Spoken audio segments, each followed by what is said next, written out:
Ok, rebonjour mes amis. Nous allons continuer notre troisième partie du cours concernant la création des requêtes. Ok, nous avons créé une table, nous avons rempli la table et on a créé aussi un formulaire qui nous a permis de saisir de nouveaux, n'est-ce pas, employés. Alors, nous allons maintenant créer une requête pour nous permettre de faire quoi? De pouvoir effectuer des recherches, n'est-ce pas, des recherches conditionnées ou soit des recherches à partir des critères. Qu'est-ce que cela veut dire? Nous voulons, par exemple, créer un écran qui va nous permettre de faire quoi? Si par exemple euh, nous avons plusieurs employés et que le chef d'entreprise décide de voir les employés qui, n'est-ce pas, qui sont venus de Lomé au sein de son entreprise, le chef veut voir le nombre d'employés qui sont venus de Lomé, ou bien ceux qui sont venus de Tchévi, ou bien de Kara, etc.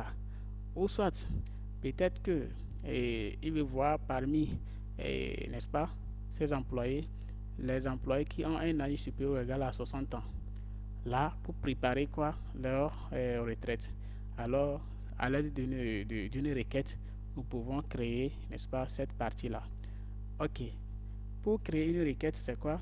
Nous allons cliquer sur le bouton créer. Vous voyez, nous allons cliquer ici. Alors, si nous cliquons là-bas, nous allons venir cliquer quelque part ici où on a écrit création de requête. Ok.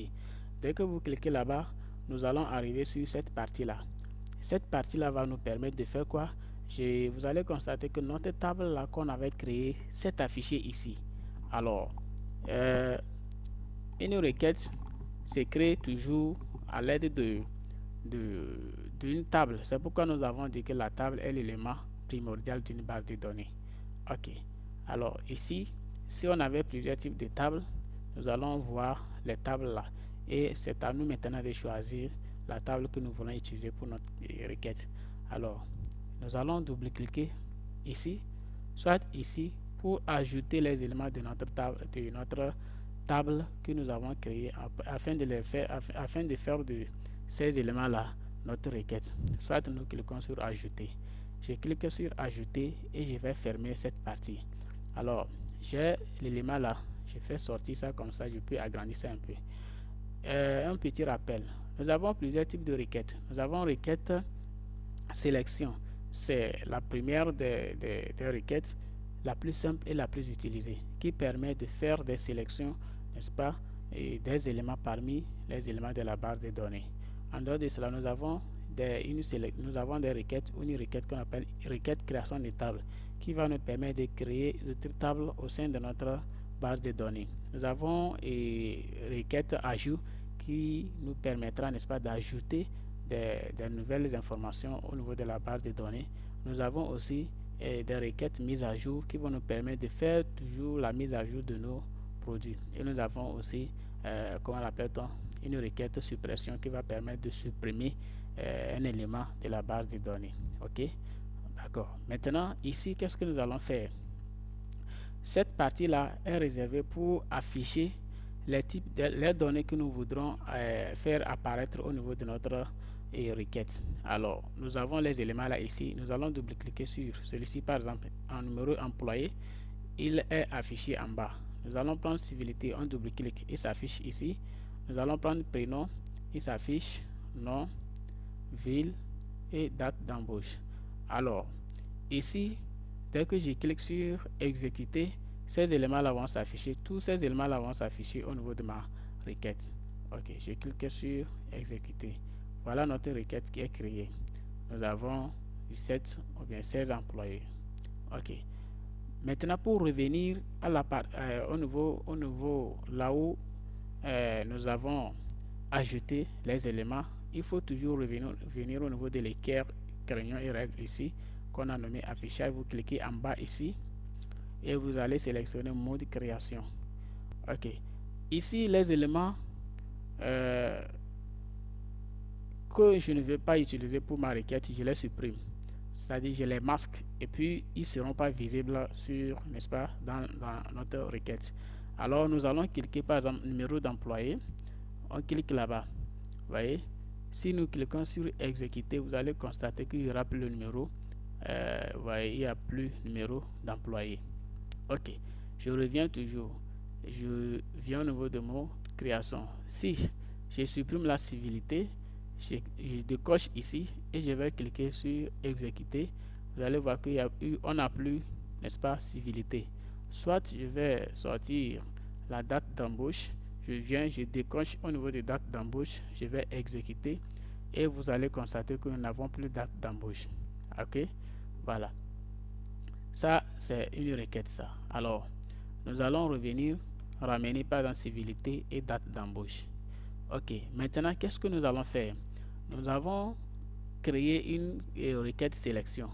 Nous allons demander à l'application de nous afficher les employés, n'est-ce pas, venant de Lomé. Alors, parmi ces champs, nous allons choisir là où il y a, n'est-ce pas, le champ ville. Et nous allons cliquer en bas ici. En bas de cette case, là où on a écrit le champ ville. Donc, on a ville d'employé. Ville d'employé, on clique là-bas. Nous allons dire égal. Et on dira quoi? N'est-ce pas? On va écrire Lomé. Alors, après avoir écrit Lomé, nous allons exécuter. Vous voyez? Donc, cette fois-ci, la machine nous affiche uniquement que les éléments venant de Lomé. Et ici, nous avons 3 personnes, 3 employés qui viennent de Lomé. Il y a une madame, une dame ici, une mademoiselle et puis un monsieur. Ok? Ou soit, nous pouvons demander à l'application de nous afficher les éléments venant de Lomé ou de Kara. Là, en ce moment, il affiche les deux. Ok, nous allons dire Lomé ou Kara. Et nous allons exécuter. Ok, maintenant, regardez, nous avons les éléments de Lomé et Kara. Donc, voici un peu le rôle de notre requête. Alors, nous avons ici, au niveau sur notre table, on a les éléments qui viennent de Tchévier, d'Apaon, mais ici, nous avons demandé juste à l'application de nous afficher les éléments qui viennent de Lomé et de Tchévier. Ok, donc, alors, ou soit nous pouvons demander aussi à l'application de nous afficher seulement les demoiselles ou bien les dames. Égal. J'écris par exemple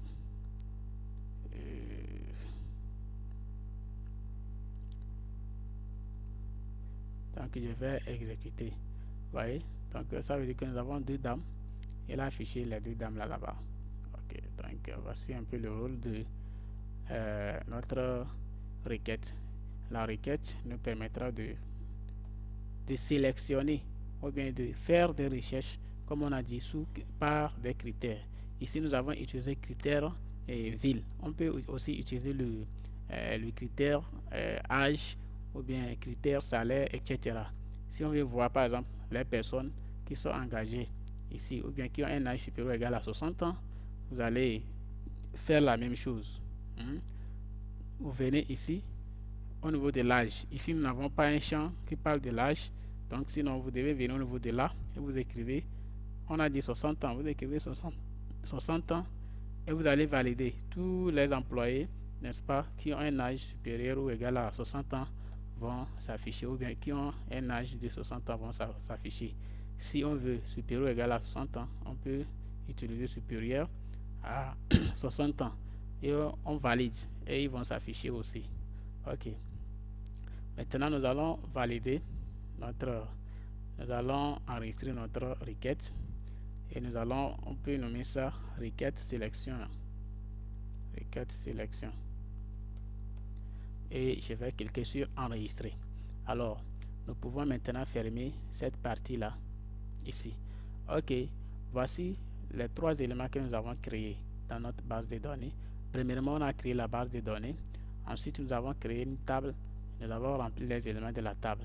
Nous avons créé un formulaire permettant de saisir les nouveaux, n'est-ce pas, employés. Maintenant, nous avons créé une requête qui va nous permettre de faire des recherches conditionnées, des recherches, n'est-ce pas, par des critères. Alors, mes chers amis, j'espère que vous avez bien compris le cours. Nous allons nous arrêter ici pour aujourd'hui. à partir de demain, nous allons continuer avec, n'est-ce pas, la relation entre les tables. Nous allons commencer aussi par parler, n'est-ce pas, créer des factures à l'aide de, n'est-ce pas, notre Microsoft Access. Et c'est là-bas même vous verrez des bonnes choses. Ok, j'espère que je vous ai laissé ces vidéos-là, il faut les suivre. Et si vous n'avez pas compris, vous n'arrivez pas à faire quelque chose, vous allez me faire signe et je vais toujours vous aider. Merci beaucoup, à bientôt.